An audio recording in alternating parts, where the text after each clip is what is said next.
মেরে মোহতারাম দোস্ত আর বুজুর্গ, আর আরেক শ্রেণীর মানুষ আছে যারা গুনাহ করতে করতে দিলটা পাথর থেকে আরো কঠিন হয়ে গেছে, হাজারো চেষ্টা করে এক ফোঁটা চোখের পানি ছড়াইতে পারে না।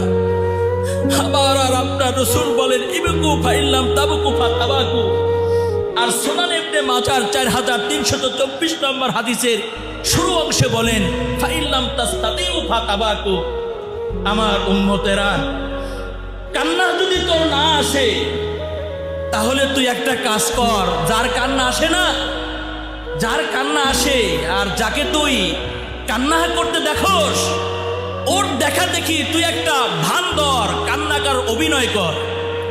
তুই যখন কান্নার অভিনয় করবি তো আমি আল্লাহ তাআলা তোর এই কান্নার অভিনয় করাটাকে আসল দরে খরিদ করে তোর জিন্দেগীর তামাম গুনাহ আমি আল্লাহ মাফ করে দেব।